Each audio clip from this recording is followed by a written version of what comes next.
يا نبي سلام عليك، يا رسول سلام عليك، يا حبيب سلام عليك.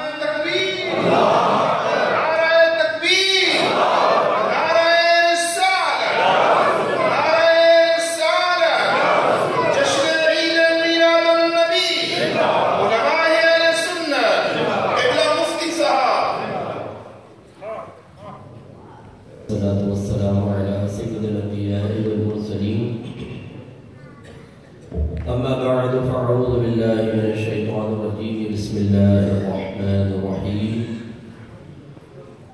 قال تبارك وتعالى في القرآن المجيد والفرقان الحميد: قل إن كنتم تحبون الله فاتبعوني يحببكم الله ويغفر لكم ذنوبكم. صدق الله العظيم وصدق رسوله النبي الكريم. وقال تبارك وتعالى في شان حبيبه: إن الله وملائكته يصلون على النبي يا أيها الذين آمنوا صلوا عليه وسلموا تسليما. اللهم صل على سيدنا ومولانا محمد وعلى آل سيدنا ومولانا محمد وآله وبارك وسلم.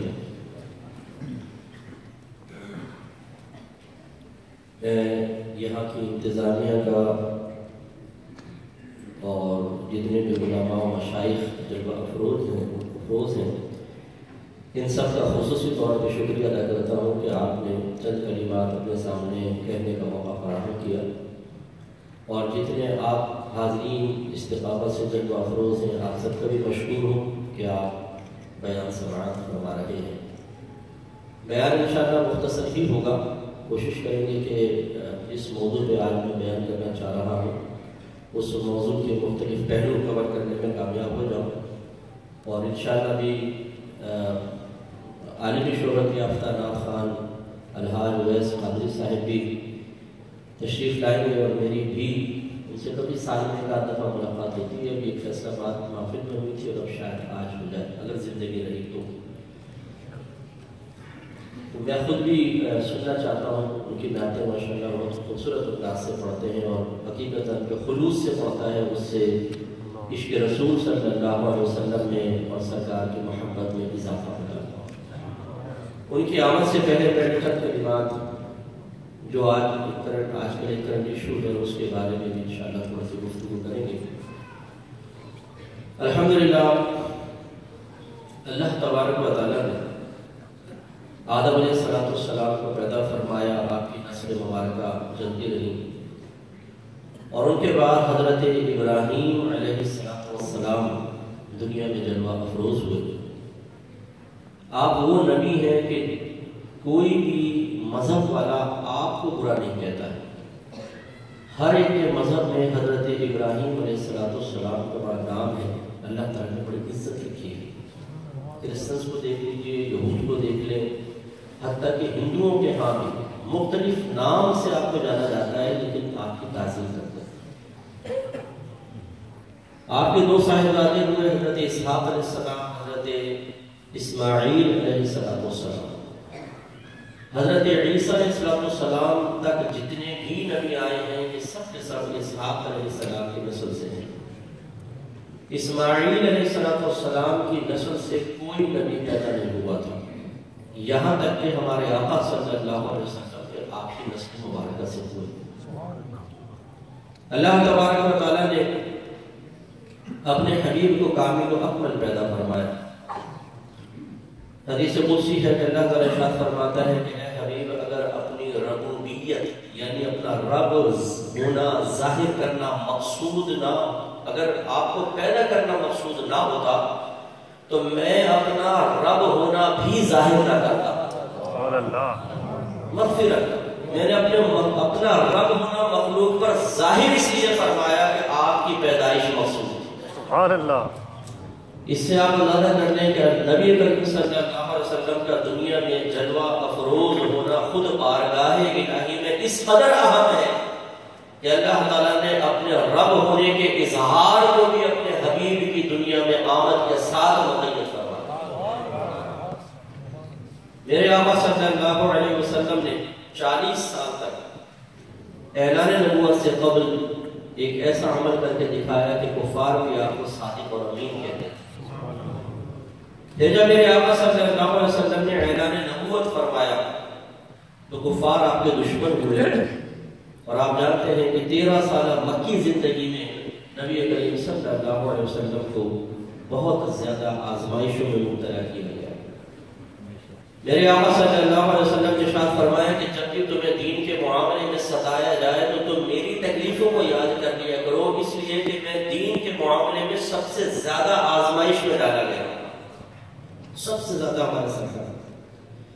لیکن اللہ تعالیٰ کی شان بے نیازی دیکھیں کہ جب کفار ہمارے آقا صلی اللہ علیہ وسلم کے اوپر مختلف قسم کے تانے کستے تھے، آپ کو کوئی معاذ اللہ جادوگر کہتا، کوئی شاعر کہتا، کوئی پاگل و مجنون کہتا، تو اللہ تعالیٰ کی یہ بے نیازی ہے کہ باوجود قدرت رکھنے کے اللہ تبارک و تعالیٰ نے ان قوموں پر، کفار پر کوئی عذاب نازل نہیں فرمایا۔ اور یہ عذاب کیوں نازل نہیں ہوا؟ یہ صرف میرے سرکار کا صدقہ ہے۔ اللہ تعالیٰ نے ارشاد فرمایا کہ ما کان اللہ یعذبہم وانت فیہم، اے حبیبی اللہ کی شان نہیں کہ آپ ان کے درمیان موجود ہوں اور انہیں اجتماعی عذاب میں مبتلا فرما دیں۔ یہ تو ضرور آپ کو منظر نظر آئے گا کہ طائف کے میدان میں اوباش لڑکوں کو سرداروں نے پیچھے لگایا تو کوئی رحمت کونین صلی اللہ علیہ وسلم کی کالر کھینچتا تھا، کوئی آپ کا دامن مبارکہ کھینچتا تھا، کوئی دھکے دیا کرتا تھا، عورتیں بھی کھڑی ہیں، مرد کھڑے ہیں، بچے کھڑے ہیں، سب آپ پر ہنس رہے ہیں۔ اللہ تبارک و تعالیٰ چاہتا تو لمحے بھر میں خاک میں ملا دیتا، لیکن اللہ کی شان بے نیازی غالب ہے کہ ان کے اوپر عذاب نازل نہیں ہو رہا۔ لیکن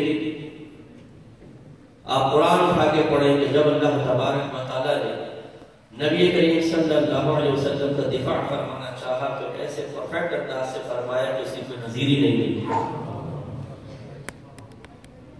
ایک آزمائش ہوتی ہے، یاد رکھیں، اور ایک ہے اللہ تبارک و تعالیٰ سے اپنے حبیب کریم صلی اللہ علیہ وسلم، اللہ تعالیٰ کی طرف سے اپنے حبیب کی عزت و ناموس کی حفاظت۔ جب اللہ تعالیٰ نے آزمائش کا ارادہ فرمایا تو بظاہر نبی کریم پر الزام بھی لگ رہے ہیں، آپ کو جادوگر مجنون بھی کہا جا رہا ہے، دھکے بھی دیے جا رہے ہیں، طائف میں ہی آپ پر اتنا پتھراؤ کیا گیا کہ آپ کا بلڈ نکل کر آپ کی نالے تک پہنچ گیا۔ یہ سب ہوا، یہ اللہ کی شان بے نیازی ہے۔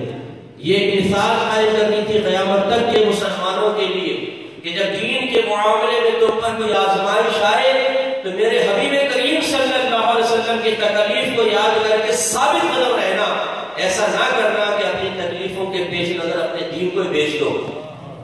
دین کی حفاظت میرے حبیب کے ذریعے اس طریقے سے کرنا جسے میرے حبیب نے کی ہے۔ اگر اللہ تعالیٰ اسی وقت عذاب نازل فرما کے قوموں کو ہلاک کر دیتا تو ہمارے لیے دین کی مشکلات پر صبر کرنے کے سلسلے میں نبی کریم صلی اللہ علیہ وسلم ایز اے رول ماڈل پیش نہیں کیے جا سکتے تھے۔ میرے سرکار نے صبر فرمایا، تحمل فرمایا، اور اللہ تبارک و تعالیٰ کے دین کی حفاظت کی خاطر اپنی عزت کو ایک طرح سے سامنے پیش کر دیا۔ کوئی بے عزتی کر رہے ہیں، کچھ کر رہے ہیں، تو ظاہراً بے عزتی ہے، لیکن حقیقت میرے آقا صلی اللہ علیہ وسلم کے لیے قیامت تک اللہ نے اس میں بھی عزت رکھی۔ یہ آپ کی مثالیں پیش کی جاتی ہیں۔ تو یہ ایک آزمائش کے لیے، صرف اس لیے تاکہ ایک آزمائش آئے، سرکار صبر کرے، قیامت تک کے مسلمانوں کے لیے رول ماڈل سرکار بن جائے۔ لیکن جب اللہ تعالیٰ نے دفاع کا ارادہ فرمایا، ناموس رسالت کا، یہ حفاظت کا قصد ارادہ فرمایا، تو پھر کفار کو مہلت نہیں دی۔ ایک مرتبہ میرے آقا صلی اللہ علیہ وسلم کی خدمت میں کچھ یہود آئے، انہوں نے کہا راعنا یا رسول اللہ۔ حضرت سعد رضی اللہ تعالیٰ عنہ لغت یہود کو جانتے تھے کہ یہ راعنا کا مطلب لیتے ہیں ہمارے چرواہے، بکریاں چرانے والا۔ جبکہ صحابہ کرام علیہ رضوان کی سرکار کی بارگاہ میں عرض کرتے تھے یا رسول اللہ راعنا، عرب میں اس کا مفہوم یہ تھا یا رسول اللہ ہماری رعایت فرمائیے، ذرا مفہوم کو واضح کر دیں، ذرا اور آسان کر دیں، اس میں جو اللہ تبارک و تعالیٰ نے نکات جو پوشیدہ فرمائے وہ ظاہر فرما دیں۔ جب حضرت سعد رضی اللہ تعالیٰ نے یہود کو شرارت ایسا کرتے ہوئے پایا تو آپ نے ایک دفعہ باہر یہودی کو پکڑ دیا اور اسے کہا خبردار آئندہ کبھی سرکار کی بارگاہ میں راعی نہ کہا، تیری گردن اڑا دوں۔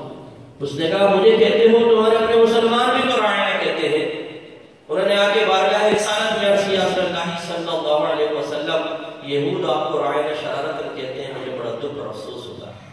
سرکار خاموش رہے، اس پہ اللہ تعالیٰ نے آیت مبارکہ نازل فرما دی، یا ایھا الذین آمنوا لا تقولوا راعنا وقولوا انظرنا واسمعوا، اے ایمان والو اب راعنا نہ کہو بلکہ انظرنا کہو۔ یا رسول اللہ ہم پہ نگاہ کرم فرمائے۔ سبحان اللہ۔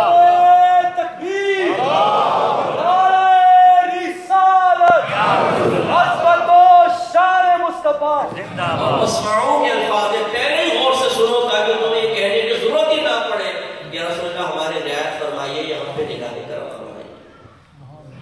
تو آپ یہ دونوں چیزیں غور کیجیے گا۔ میں دیکھیں جس پوائنٹ پہ لے کر آنا چاہ رہا ہوں یہ تمیز بہت ضروری ہے جو میں آپ کو بتا رہا ہوں۔ وہی رب ہے کہ پتھر برسائے جا رہے ہیں تو عذاب نازل نہیں ہو رہا، لیکن جب رائنا کہا جا رہا ہے تو شدت سے منع کیا جا رہا ہے اور قیامت تک کے لیے آیت نازل کی جا رہی ہے۔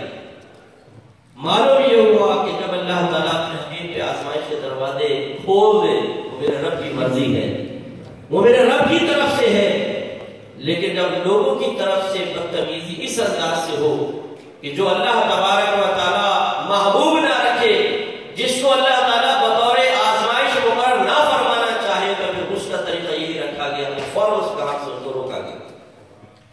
ایک دفعہ ایک منافق نے کہا اس نبی کو غیب کا کیا علم، ان نبی کو کیا معلوم کہ کل کیا ہونے والا ہے، اگر ایسا تو بتائیں گے کہ اونٹنی ہے وہ کہاں ہے۔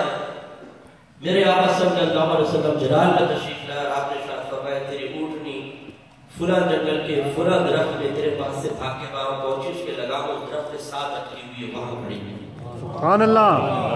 اللہ تبارک و تعالیٰ نے مختلف شان نزول آیت کریمہ نازل فرمائی، وما ہوا علی الغیب بدانین، میرا یہ حبیب غیب بتانے میں بخیل نہیں ہے، کنجوس نہیں ہے، تمہارا یہ تانے نہیں کرنا کہ اس نبی کو کل کا علم نہیں ہے۔ یہ نبی بہت سی باتوں میں خاموش ہو جاتے ہیں، اس کا مطلب یہ نہیں ہے کہ اللہ نے اپنے حبیب کو علم نہیں دیا، اللہ تعالیٰ نے دیا ہے، بعض چیزوں کے اظہار کا حکم نہیں ہے۔ دفاع فوراً آیت کریمہ نازل فرمائی۔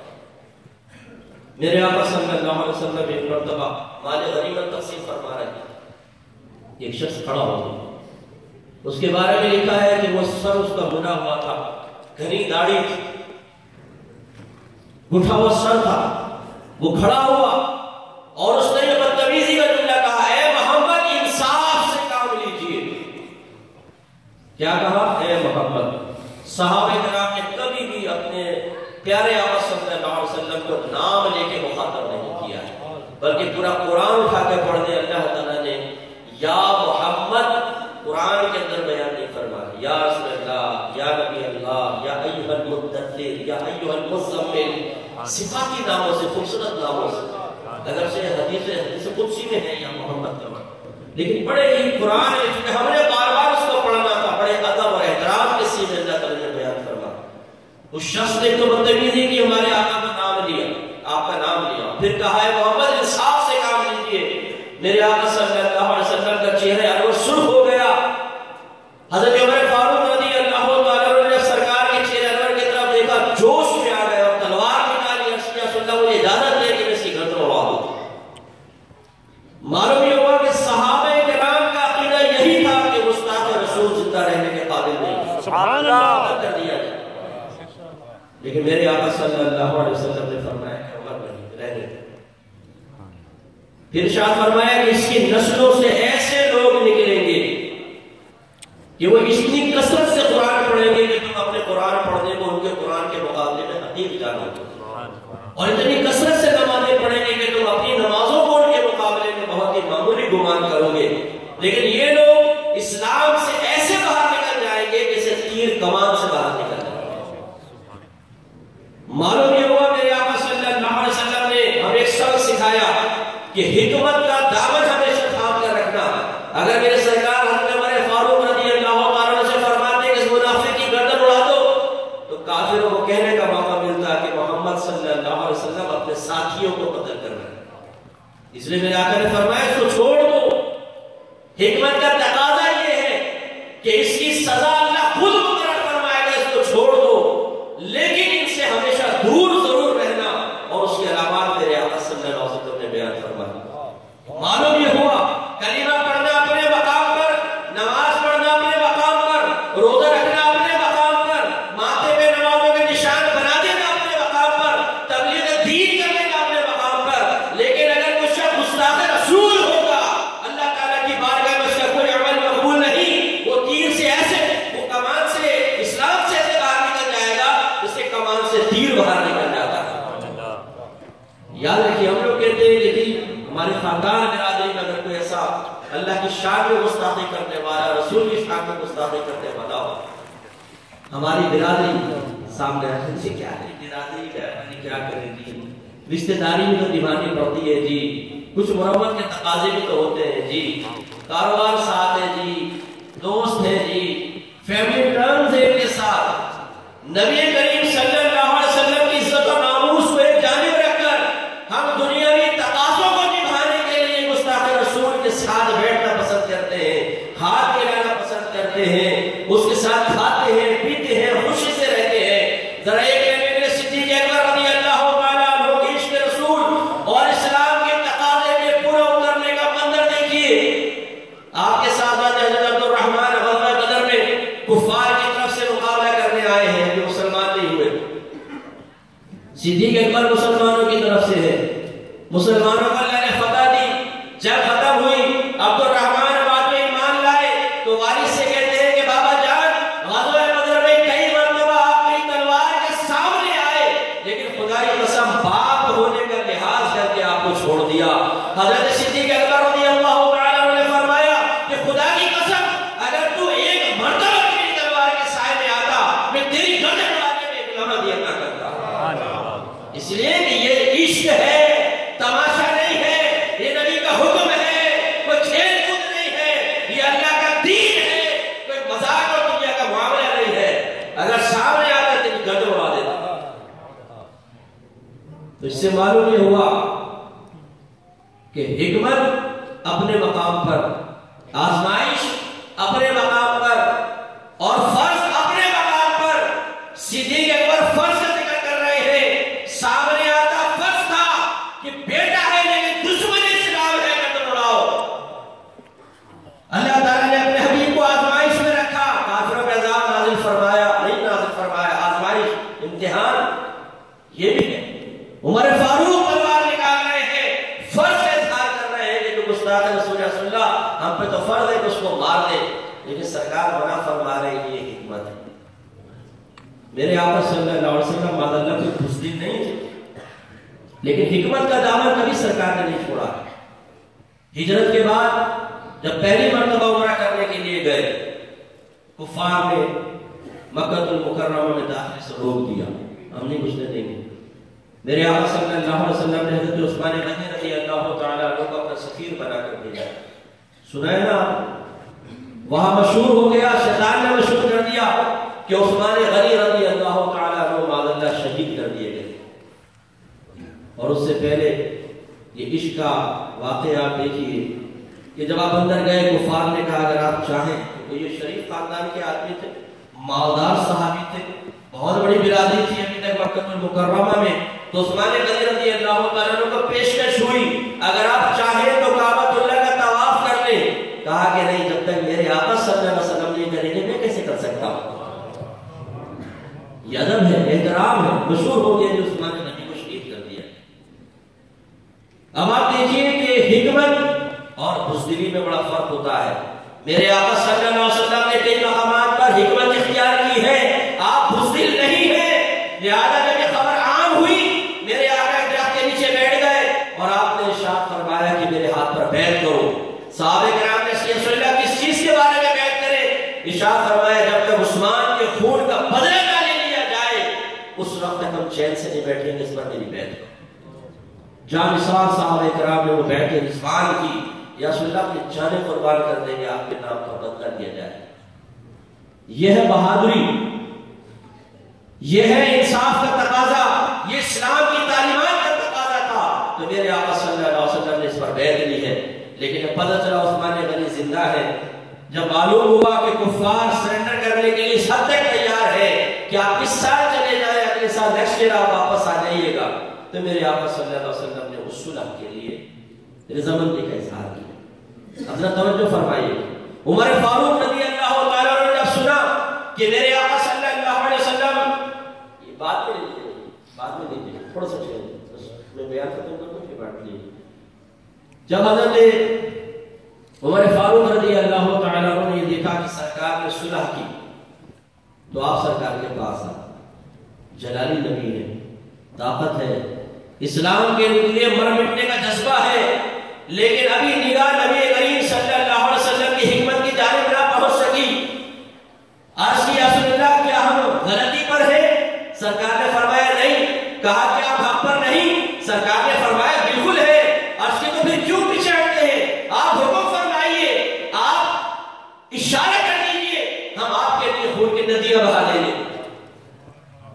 سرکار خاموش رہے، صدیق اکبر رضی اللہ تعالیٰ عنہ بولے، اے عمر، اللہ تعالیٰ اور اس کے رسول زیادہ بہتر جانتا ہے۔ سبحان اللہ۔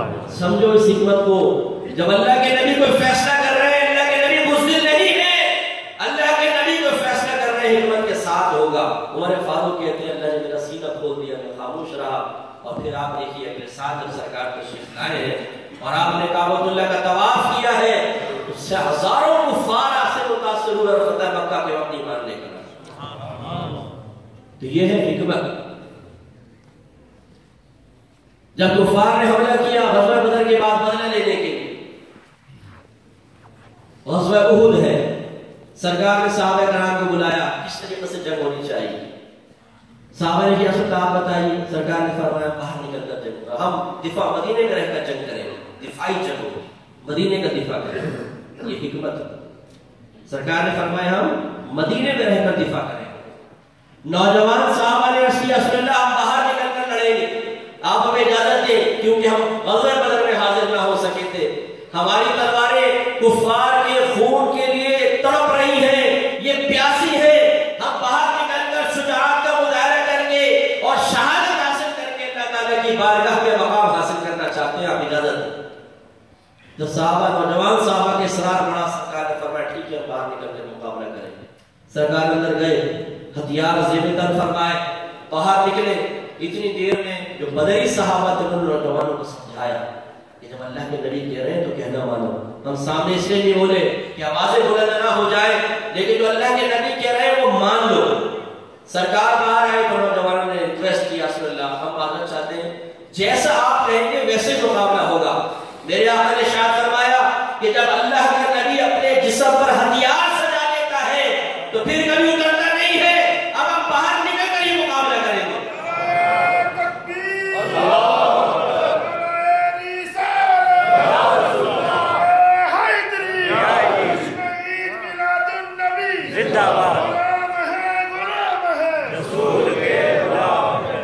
تو آپ یہ دیکھ رہے ہیں کہ حکمت میں اور بہادری فرق ہے۔ سرکار باہر نکل رہے ہیں، بہادری کا اظہار ہے، اگر اندر ہے تو وہ بزدلی نہیں ہے، یہ حکمت ہے میرے آقا صلی اللہ علیہ وسلم۔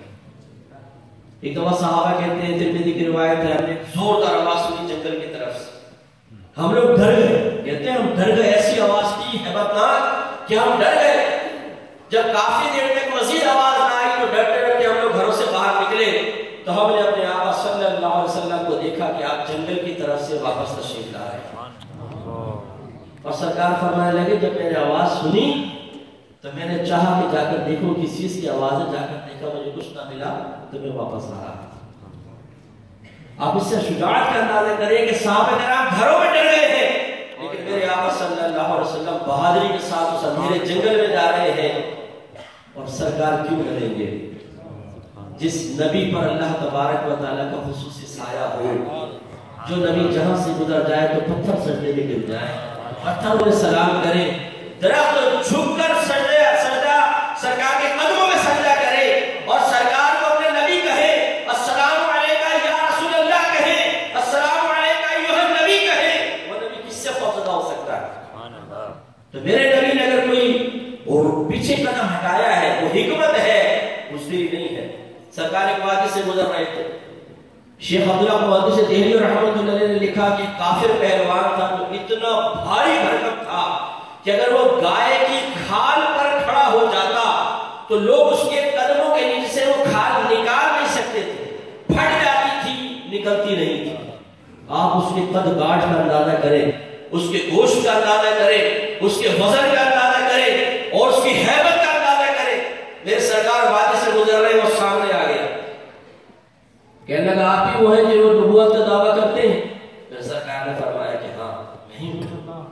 کہا کہ اگر آپ مجھے پچھاڑ دیں تو میں آپ پر ایمان لے آؤں، اگر آپ مجھے پچھاڑ دیں تو میں آپ پر ایمان لے آؤں۔ ہم جیسا بھی ہوتا تو اس کو پھر دے کر کے پھر فاتح ہوتے ہیں انشاءاللہ نکل جائے۔ میرے آقا صلی اللہ علیہ وسلم نے ارشاد فرمایا کہ اللہ تعالیٰ نے مجھے 40 مردوں کی طاقت، 40 جنتی مردوں کی طاقت سے نوازا۔ سبحان اللہ۔ اور دوسری روایت میں آتا ہے کہ ایک جنتی مرد کی طاقت دنیا میں 100 مردوں کی طاقت کے برابر ہے۔ تو میرے آقا میں 4000 مردوں کی طاقت تھی۔ جس نبی میں اتنی طاقت ہو کسی سے ڈرے گا؟ میرے سرکار نے فرمایا آؤ، وہ آ گیا، سرکار نے اس کو ایسے اٹھایا جیسے پھول اٹھاتے ہیں اور اس کو اٹھا کے نیچے پٹکتے ہیں۔ سبحان اللہ۔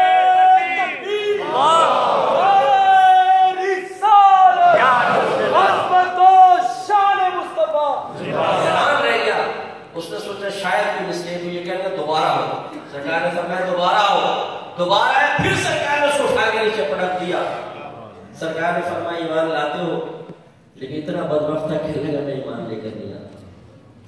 پھر دوسرے پہلوان تھے حضرت رکانہ رضی اللہ تعالیٰ عنہ، یہ ایک وادی میں مل گئے سرکار، انہوں نے بھی چیلنج دیا اگر آپ مجھے پٹک دیں میں آپ پر ایمان لے آؤں گا۔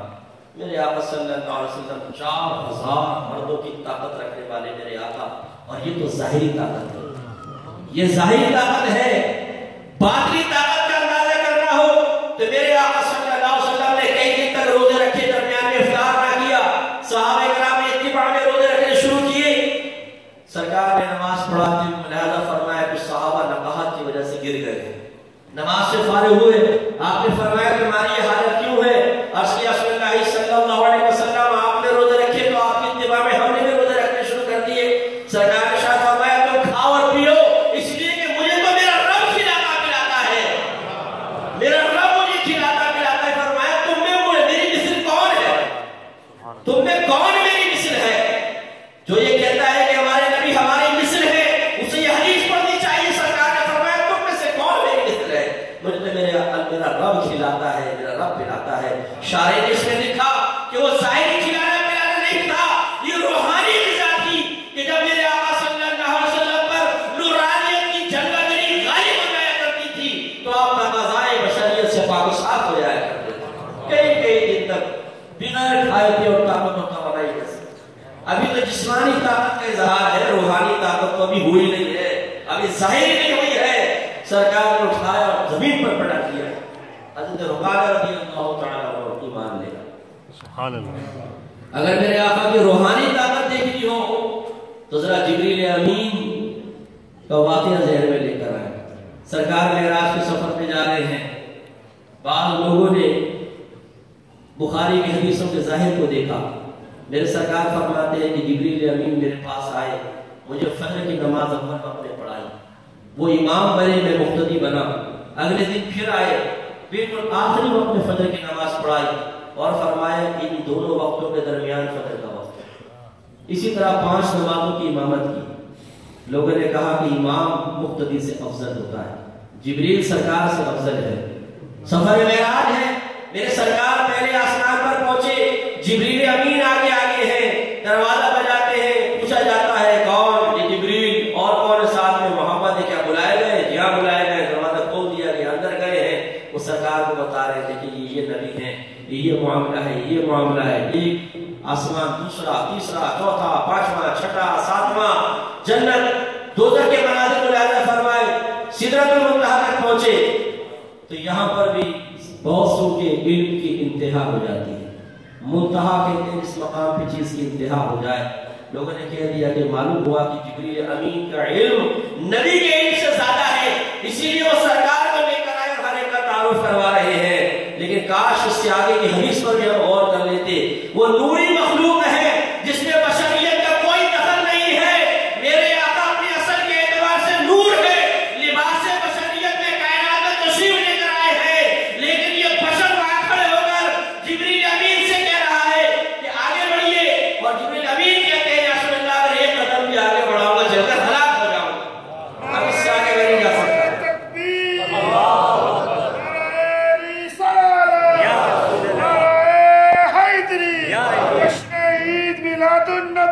اب آپ دیکھیے شجاعت اور بہادری، روحانی طاقت یہ ہے، آپ کو کسی اجنبی علاقے میں چھوڑ دیا جائے جہاں کہ آپ کو کچھ راستہ نہ پتا ہو، اندھیرا بھی ہو، عجائبات ہو، تو خوف کا عالم کیا ہوگا، پریشانی کا عالم کیا ہوگا.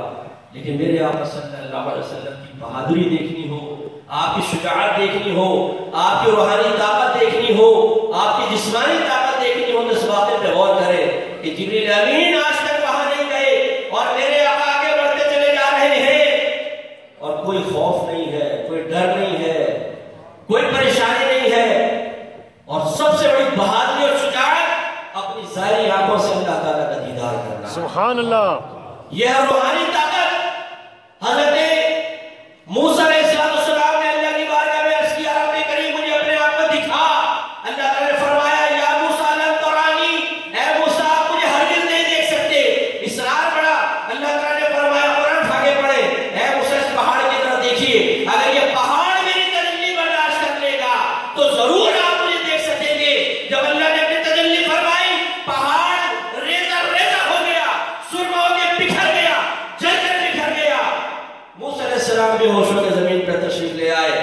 یہاں میرے آقا ہے، وہ پہاڑ ہے، یہاں گوشت پوشت کا بنا ہوا ایک بشر انسان ہے، سامنے رب موجود ہے، لیکن مجال ہے جو ایک بال بھی جل جائے. یہ اللہ کی عطا سے روحانی طاقت کا اظہار ہے.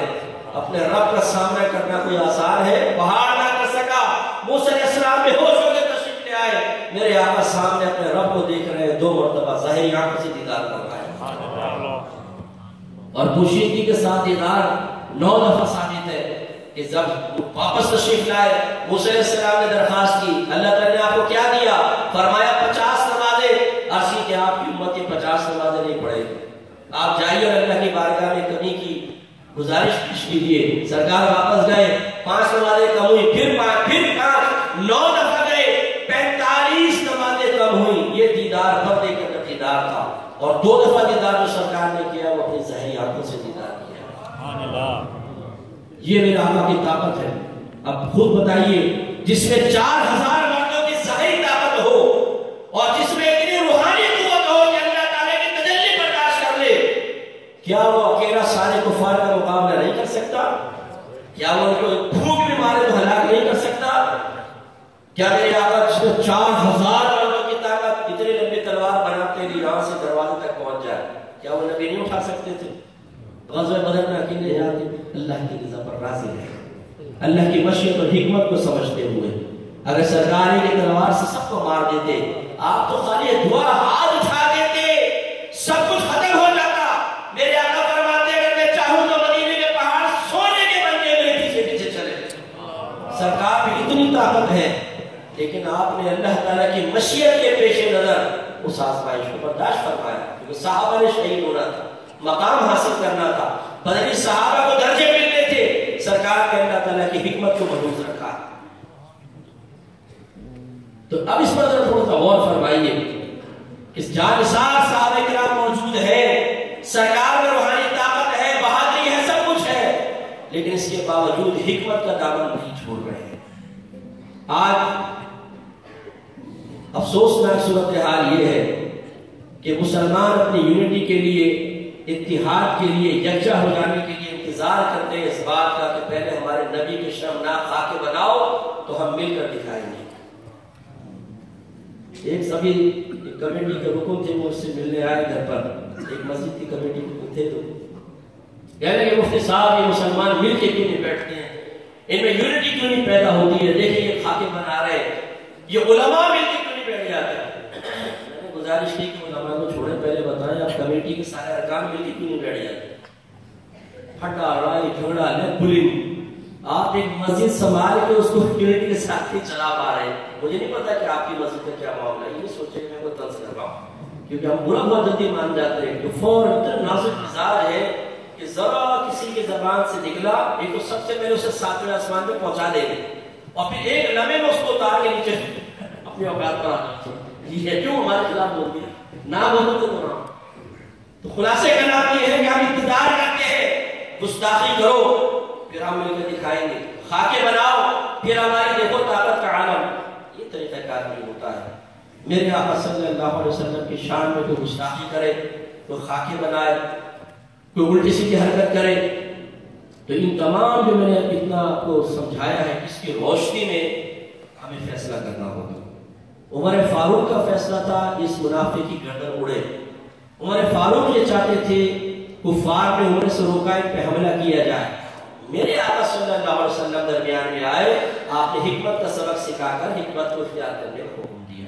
اس سے ایک بات کو یاد رکھیے گا کہ صحابہ کرام کی طرح آپ کے اندر اگر جوش پیدا نہ ہو تو اس کا مطلب ہے آپ میں ایمان ہی نہیں۔ یہ کیسے ہو سکتا ہے کہ کوئی ہمارے نبی کو گالی لگے، کوئی ہمارے نبی کے خاکے بنائے، کوئی ہمارے نبی کے لیے الٹی سیدھی باتیں کہے اور مسلمان کا خون جوش میں نہ آئے؟ اس کا مطلب ہے کہ اس نے اپنی نبی کو پہچانا ہی نہیں ہے، اس نے حقیقت میں اپنے نبی کو مانے نہیں ہے۔ کیونکہ اگر کوئی شخص کھڑے ہو کر آپ کے والد کو اس بھرے مجمع میں گندی گالی دے دے، بتائیے کہ آپ چپ چاپ بیٹھے رہیں گے؟ بولیے، زور سے بولیے، چپ چاپ بیٹھیں گے آپ؟ اور اگر بیٹھ گئے تو لوگ آپ کو کیا کہیں گے؟ بولیے، کہیں گے نا پتہ نہیں اپنے باپ کا بھی ہے کہ نہیں ہے، بھائی باپ کو گالی بک رہا ہے، سارے سن رہا ہے بیٹھ کے، بڑا بے غیرت ہے، اور پتہ نہیں کیا کیا الفاظ کہہ دیں گے۔ تو اس لیے یاد رکھیے کہ جب اپنے والد کو والد مان لیا تو والد کی محبت اور عزت کا تقاضا یہ ہے کہ کوئی والد کے خلاف بولے تو کم از کم خون جوش مارنا چاہیے۔ اب اس خون کا اظہار جوش کا کرے نہ کرے باپ کی بات، تو پہلی بات تو یہ کہ اللہ کے نبی کے مطابق کوئی کرے اور خون جوش میں نہ آئے، انسان کی طبیعت میں اضطراب پیدا نہ ہو، انسان کے لبوں سے ہنسی ختم نہ ہو، انسان پیٹ بھر کے کھانا نہ چھوڑے، تو سمجھ لیجیے کہ ابھی ایمان میں تھوڑی سی کمی اور خلل ہے۔ ایمان کا تقاضا یہ ہے کہ تھوڑے موڈ آف ہونا چاہیے، ایک اضطراب پیدا ہونا چاہیے، ایک بے قراری پیدا ہونی چاہیے۔ جیسے کبھی آپ کو لاس ہو جاتا ہے کاروبار میں تو کھانا کھانے کو دل چاہتا ہے، اگر زوجہ صاحب کے کھانا رہتے ہو تو اٹھا کے لے جائیں، دل نہیں چاہ رہا، میرے لاس ہو جائے تو مرغی لا کے لے کے جائے۔ گھر میں میت ہو جائے تو کہے جی پیزا کھائیے، میرے دماغ خراب ہے، پیزے کھاؤ، میرے گھر میں ابا مرا ہے تو پیزا کھلا رہا ہے، افسوس کی بات ہے، مجھے شرم نہیں ہے۔ تو میرے بھائیوں نے تھوڑا سی اس پوائنٹ پہ غور کریں کہ ابھی ہمارے اندر حقیقتاً عشق رسول صلی اللہ علیہ وسلم نے خون کے ایک ایک قطرے میں وہ صلاحیت نہیں کی ہے جو صحابہ کرام نے کی تھی، کہ جب میں سرکار کی شان میں گستاخی کرتا تھا، اگر حکمت سرکار روکتے بھی تھے تو بلڈ سرکولیشن کم نہیں ہوتی تھی، ہاتھوں میں نرسہ کاری ہوتا تھا کہ ہتھیار اٹھائیں اس کو ختم کر دیں۔ کم از کم یہ جوش و جذبہ ہمارے اندر ضرور ہونا چاہیے۔ صحابہ کرام کی محبت کا تقاضا یہ ہے۔ اب دوسرا درجہ، میرے سرکار نے منع فرمایا ایسا نہ کرو، ایسا کرو، ایسا نہیں، ایسے ہوگا۔ تو اب اس سے ہمیں سبق ملتا ہے کہ جوش پیدا ہو، جذبہ پیدا ہو، کچھ کر گزرنے کے بارے میں ذہن کام کرنا شروع کر دے، لیکن حکمت عملی کے تحت کوئی عملی قدم اٹھانے سے پہلے اپنے اطراف کے علماء سے رجوع کیا جائے۔ آپ بتائیں کیا کرنا ہے اور کیسے کرنا ہے۔ جیسے صحابہ کرام نے اپنے جوش کو روکا، اپنی بے قراری کو روکا، اپنے بات کی اضطراب کو روکا، اپنی بلڈ سرکولیشن کو کنٹرول کیا ہے کہ نہیں، جب اللہ کے نبی نے فرمایا، دل تو یہی کہتا ہے، ایمان کا تقاضا یہ ہے کہ گردن اڑاتی جائے، لیکن میرے آقا بھی موجود ہے، ان سے ذرا جو سرکار کہے اس کو مانا جائے۔ اور میں بخاری کی روایت ہے، سرکار نے ارشاد فرمایا العلماء ورثۃ الانبیاء، علماء نبیوں کے وارث۔ یہ بڑی مادت کے ساتھ حضرت نے حدیث بیان فرمائی تھی کہ سرکار نے ارشاد فرمایا کہ میری امت کے علماء بنی اسرائیل کے نبیوں کی طرح ہیں۔ یہ روایت مجھے آج تک نہیں مل سکی ہے، اور ہمارے اساتذہ نے یہ فرمایا کہ موضوع روایت ہے، جھوٹی روایت ہے، اس کا کوئی وجود نہیں ہے، کیونکہ غیر نبی کبھی نبی کے برابر نہیں ہو سکتا، یاد رکھیں۔ بلکہ جو یہ عقیدہ رکھے کہ غیر نبی نبی کے برابر یا غیر نبی نبی سے افضل ہوگا، یہ تو حدیث پیش کی نا انہوں نے، چاہے موضوع تھی تو اس لیے حکم نہیں لگے گا۔ کوئی ویسی عقیدہ رکھے بغیر کسی دلیل کے کہ میں جیسے کوئی کہے کہ میں حضرت علی کو نبیوں سے افضل مانتا ہوں یا نبی کے برابر مانتا ہوں، فوراً کافر ہو جائے۔ تو میں حضرت پہ کفر کا حکم نہیں لگا رہا ہوں، یاد رکھیے گا، میں اسی میں وضاحت، یہ ایک حدیث ہے، اس کی روشنی میں لیکن ظاہر ایسے ہو رہا ہے جیسے علماء، نبی کریم کے علماء پچھلے زمانے میں نبیوں کی طرح تھے، یہ ان کے برابر تھے، تو ایسا نہیں ہے۔ اور یہ حدیث مطلب مجھے آج تک نہیں ملی، حضرت کے مطالعے میں ہوں تو میں سے گزارش کروں گا کہ مجھے کتب کا حوالہ ریفرنس ضرور دے دی جائے، تاکہ میں اپنی کمیونٹی کا اعتراف کر کے کم از کم آئندہ سامنے کہوں کہ یہ حدیث واقعی موجود تھی اور ہم فقیروں کو پتہ نہیں چلی تو اعتراف کریں. لیکن یہ حدیث ضرور ہے کہ العلماء ورثۃ الانبیاء، علماء نبیوں کے وارث ہیں. اب سلسلہ نبوت منقطع ہو چکا ہے تو آپ پر ہم پر لازم ہے کہ علماء کی خدمت میں حاضر پوچھیں. لیکن اس سے پہلے کا تقاضا پورا ہونا چاہیے.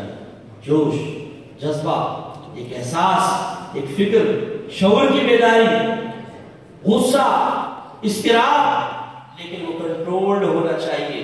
نہیں پہلے علماء سے معلوم کریں گے پھر کوئی عملی قدم اٹھائیں گے. پھر کم از کم جو ہمارے ہاں احتجاج کرنے کے طریقے قانون کے تحت آتے ہیں وہ طریقہ ضرور اختیار کیا جائے. افسوس کی صورتحال ہے کہ اگر ان کے کسی شخص کو اس کے جرم کی وجہ سے کسی نے کچھ کیا تو 30 لاکھ کا اجتماع ہوا. 30 لاکھ احتجاج تھا. تقریباً 21 کنٹریز کے بڑے بڑے جو حکمران تھے وہ لیڈ کر رہے تھے اس مجمع میں. آپ نے دیکھا ہے؟ نہیں دیکھا تو دیکھیے یوٹیوب پر جا کر. اور شرم سے بھی ڈوب کرنا چاہیے کہ کافر 30 لاکھ کا مجمع نکالے ایک ایسے شخص کے لیے جس نے گستاخانہ خاکے بنائے تھے. اور 21 ملکوں کے لیڈر جمع ہو جائے. مسلمانوں کے کتنے لیڈر جمع ہوئے تھے؟ خود آپ کے علاقے میں کتنے آپ نے جلوس نکالے؟ ذرا دیانتداری کے ساتھ سوچیے. خالی نعرے لگا لیں ہم بیٹھ کر، خالی نعت خوانی کر لیں، خالی نعت خوانوں پہ نوٹ لٹا لیں، لنگر کھائیں، گھر میں جا کر بیٹھ جائیں. یہ حق محبت ادا کر دیا. یہ حق محبت ابھی ادا نہیں ہوا ہے. آپ کو چاہیے کہ اس پہ اجلاس بنایا جائے، علماء اجلاس بنائیں، عوام کو شعور بیدار کریں، روڈوں پہ نکلے قانون کے تحت، اور کم از کم اپنے علاقے کا احتجاج ریکارڈ کرائیں. کوئی ریکارڈ کرے نہ کرے، میرے آقا دیکھ کر ارشاد فرمائیں گے ان علاقوں والوں نے میری عزت و ناموس کے لیے روڈوں پہ نکل کر دکھایا ہے. پورا یوں کے گھر میں بیٹھا تھا لیکن یہ علاقے والے نکلے ہیں. میدان معاشر میں انشاءاللہ سرکار آپ کو اپنے سینے سے لگائے. سبحان اللہ.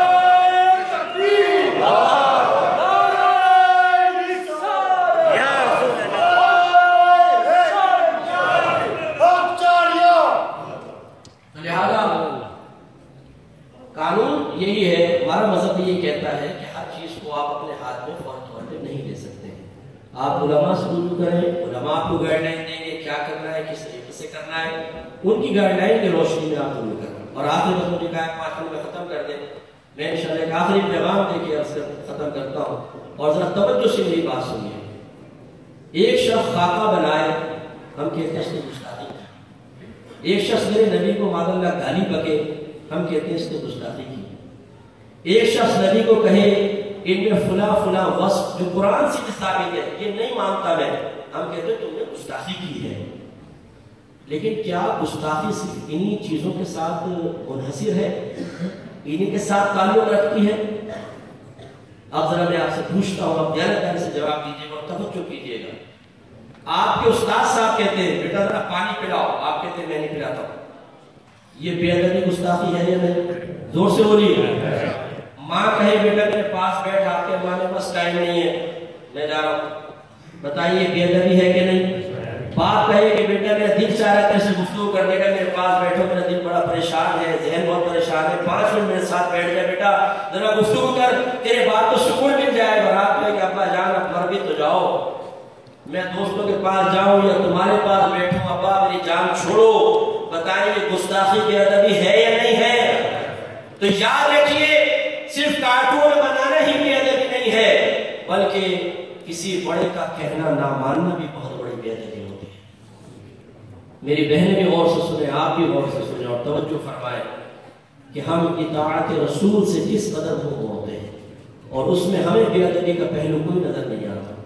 اللہ کے نبی فرماتے ہیں نماز پڑھو، ہم کہتے ہیں ہم نے پڑھنے ٹائم نہیں، ہم بے ادب نہیں ہیں. میرے نبی فرمائے حرام مت کھاؤ، ہم کہتے ہیں کہ جھوٹ بول کے حرام کمانا، جھوٹ بول کے روزی کمانا. آج کل تو جی بالکل آسان ہو گیا ہے اور اس کے بنا روزی ملتی ہی نہیں ہے. ہم بے ادب نہیں ہیں. سرکار فرمائے سیکھو، علم دین سیکھو، وقت نکالو، علماء کی صحبت میں آؤ. ہم کہتے ہیں کہ ہمارے پاس ٹائم نہیں ہے، ذہن کام ہی نہیں کرتا ہے. یہ بے ادبی نہیں ہے. میرے سرکار فرماتے ہیں نامحرم عورت کے حسن پہ نگاہ ڈالنا شیطان کے تیروں میں سے ایک تیر ہے. اگر عورت کے حسن پہ تمہاری نگاہ پڑ جائے تو نگاہ پھیر لو، اللہ تعالیٰ تمہارے قلب کو ایمان کے نور سے بھر دے گا. سبحان اللہ. لیکن ہم کہتے ہیں اصل میں عورت کو دیکھے بغیر، لڑکیوں سے دوستیاں کے بغیر، ان سے سے چیٹنگ کیے بغیر ہمارا گزارا نہیں ہے، لیکن یہ بھی بے ادبی نہیں ہے۔ ہماری سرکار نے علماء کی تعظیم اور ادب کا حکم دیا، ہم بھری مسجد کے اندر امام کو، مفتیوں کو، خطیبوں کو، عالموں کو ذلیل کرنے میں ایک لمحہ محسوس، ایک لمحہ دیر نہیں کرتے ہیں۔ 5 منٹ امام لیٹ ہو جائے تو اس کی عزت اتار کے ہاتھ پہ رکھ دیتے ہیں 2 منٹ کے اندر، اور اس کی کوئی پرواہ نہیں کرتے ہیں۔ یہ بے ادبی نہیں ہے۔ تو ذرا سوچئے، ہم نے ادب اور ناموس رسالت کے الگ الگ معیار بنا لیے ہیں، ہم کریں اپنے آپ کو اس کا رسول کہہ کر بے ادبی کرتے رہے، وہ سب صحیح ہے، اور کافر اگر ہمارے سرکار کی بے ادبی کرے تو ہم کہیں بے ادبی ہے۔ اس کو سمجھئے کہ ہم سے بھی بعض اوقات نادانستہ طور پر، میں نہیں کہہ رہا ہوں کہ دانستہ کرتا ہے، دانستہ کرے گا کافر ہو جائے گا، غلطی سے توجہ نہیں ہے۔ اگر مسلمان اپنے سرکار کی اطاعت کرتے، کہنا مانتے جیسے صحابہ کرام نے مانا ہے، تو جس طریقے سے کیسر و کسرا اپنے محلات میں بیٹھنے کے باوجود خوف سے کانپا کرتے تھے، ایسے غیر مسلم بھی اپنی سپر پاور ہونے کے باوجود ہم سے کانپتے تھے۔ لیکن انہیں پتا ہے کہ یہ وہ قوم ہے جو نبی کے نام کے نعرے لگاتی ہے، لیکن نبی کا کہنا ماننے کے لیے تیار نہیں، اور ان کے نزدیک یہ کوئی بے ادبی نہیں ہے۔ تو پھر ہمارا حال آپ کے سامنے ہے۔ اللہ تعالیٰ مجھے بھی آپ کو بھی سمجھنے کی توفیق عطا فرمائے کہ جب یہ ادب ہمیں حاصل ہو جائے گا کہ جو میرے آقا نے کہا بس ہوگا، میرے آقا جو کہہ دے اس پہ عمل کروں گا، جس کو میرے آقا نے ناپسند کیا میں اس کو چھوڑوں گا، جس کو پسند کیا اس کو اختیار کروں گا، ایمان کامل ہوگا۔ اور ایمان کامل کی نورانیت کی برکت سے آپ یہ دیکھیے گا کہ دنیا کے اندر خوف و ہراس بالکل پازیٹیو طریقے سے ایسا پیدا ہوگا کہ اس کے جواب میں کوئی ہمیں دہشت گرد نہیں کہہ سکے گا۔ اللہ تعالیٰ عمل کی توفیق عطا فرمائے، آمین۔ وآخر دعوانا الحمد للہ رب العالمین۔ سبحان اللہ۔